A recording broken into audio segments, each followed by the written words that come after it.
नमस्कार, मी अस्मिताच किचनमध्ये आपलं खूप खूप स्वागत आहे. आज आपण बनवणार आहोत एकदम अस्सल गावरान पद्धतीचा झणझणीत खेकड्याचा रस्सा.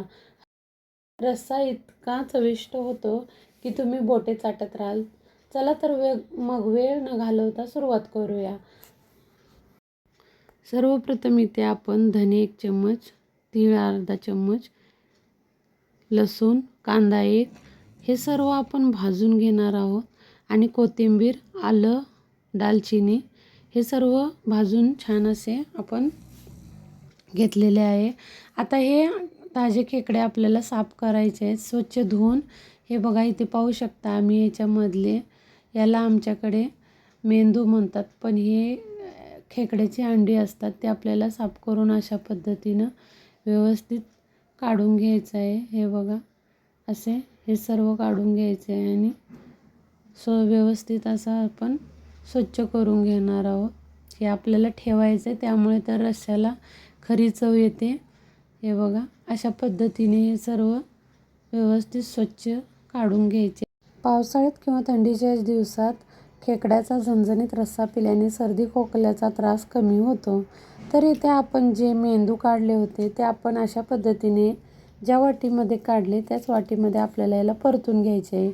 तर याच्यामध्ये तेल वगैरे काहीच घालायचं नाही आहे. तर याच्यामध्ये आपण चटणी थोडीशी आणि मीठ घालून अशा पद्धतीने छान परतून घ्यायचे आहे.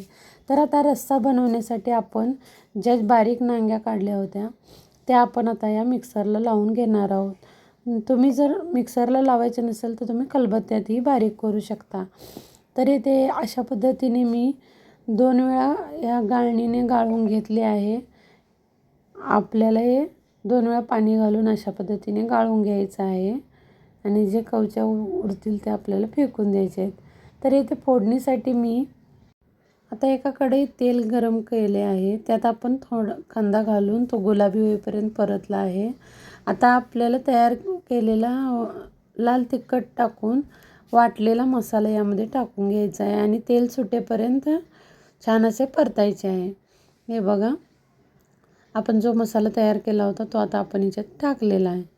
तर हे आपल्याला छान असे तेल सोडेपर्यंत परतवून घेतले आणि आपण हे साफ केलेले नांगे व आमच्याकडं म्हणतात पेंद्या, तर ते हे आपण घालून घेतलं आहे याच्यामध्ये. आणि आता थोडे पाणी टाकून आपल्याला हे ग्रेव्ही करायची आहे खेकड्याची.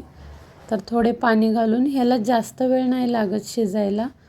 तर बारीक गॅस करून आपण 5 ते 10 मिनटे शिजायला ठेवू शकतो. हे बघा मस्त असे आपली खेकड्याची ग्रेव्ही किंवा आपण सुक्काही म्हणू शकतो याला तयार झालेले आहे. तरी ते कोथिंबीर घालून आपण याला 2 मिनटं वाफवायला ठेवायचं आहे. अशा पद्धतीने आपल्या ग्रेव्ही किंवा आपण याला सुक्काही म्हणू शकतो, सुक्का खेकडा तयार आहे. तर इथे आपण आता रश्श्यासाठी तेल पातेल्यात 2 चम्मच घातले आहे.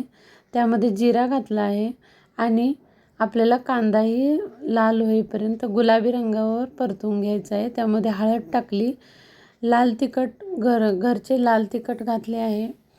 तर आता आपण जो वाटलेला मसाला होता तोही याच्यामध्ये आपल्याला टाकायचा आहे आणि त्यालाही छान असे परतून घ्यायचं आहे. तेल सोडलं पाहिजे मसाल्याने. तर मीठ घातले आहे मी चवीप्रमाणे, येते तुमच्या अंदाजाने तुम्ही घालायचे आहे. हे बघा आपल्या मसाल्याने तेल मस्त सोडले आहे. तर आता जे आपण नांग्या बारीक करून पाणी काढले होते ते आता आपल्याला याच्यामध्ये घातले आहे. एकदम हळूवार घालायचं आहे. जे खाली जो गार राहतो तोही आपल्याला काढून घ्यायचा आहे. अशा पद्धतीने तुम्ही जर कमी जास्त पाणी याच्यामध्ये घट्टपणा बघून करू शकता. आणि आपण जे आता साफ करून ठेवले होते ते घातले आहेत. हेही 5 ते 10 मिनटात मस्त असे शिजून तयार होते. खेकड्याला शिजायला जास्त वेळ लागत नाही. आणि तयार आहे आपला गरमागरम आणि झणझणीत खेकड्याचा रस्सा. हा रस्सा तुम्ही भाकरी किंवा गरम भातासोबत एन्जॉय करू शकता. कशी वाटली तुम्हाला ही रेसिपी कमेंटमध्ये नक्की सांगा. आणि अशाच नवनवीन रेसिपीसाठी आपल्या चॅनेलला सबस्क्राईब करायला विसरू नका. पुन्हा भेटूया अशाच एका नवीन खास व्हिडिओसोबत. तोपर्यंत बाय बाय.